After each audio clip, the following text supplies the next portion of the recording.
акаҷон як ручка як варақ гиред, ма табобатотона мегум нависед.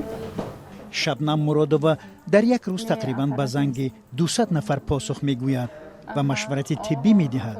ба ӯ ва ҳамаи ҳамкоронаш дар ин марказ онҳое занг мезананд ки дар худ аломатҳои COVID-19-ро эҳсос карданд ва ё дар робита ба ин беморӣ маълумот гирифтан мехоҳанд.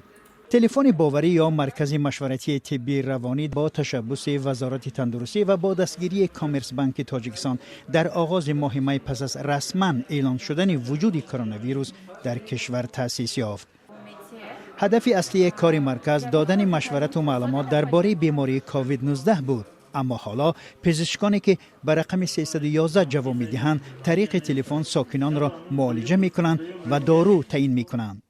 шаҳрвандони мо метавонанд бо тавассути WhatsApp, Viber, Imo аксҳои рентгении рақамии худро, аксҳои компютерни томограммаи худро ба мо равона намоянд ва мо табибон ташхис, машварат ва табобат расонида метавонем. ҳоло дар Тоҷикистон ба суолҳои беморон ва сокинони кишвар дар бораи бемории COVID-19 тавассути ду рақам 311 ва 511 посух медиҳанд.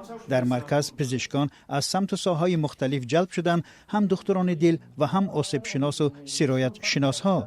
ҳангоми аз шаҳру ноҳияҳо ё ин ки вилоятҳо ҳангоми занг задан, боз дар ин ҷо рақамҳои боварии вилоятҳо, шаҳрҳо ҳастанд ки мо ба онҳоро пайваст мекунем.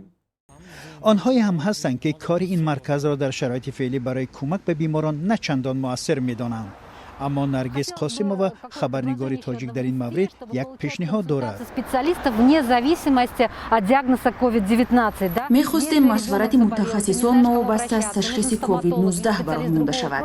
масалан, вақте кӯдак бемор мешавад ё духтури дандон дар кор мешавад, ягон рақаме бошад ки мо тавонем ба мутахассисон занг занем ва кӯмаки фаврӣ расонанд. ҳатто агар корашон ройгон ҳам ба роҳ монда шавад, хуб аст. фаъолияти марказҳои машваратии тиббӣ ё рақамҳои боварӣ барои 3 моҳ пешбинӣ шуданд. идомаи кори онҳо аз вазъият ва кам ё зиёд шудани беморӣ дар кишвар вобаста хоҳад буд.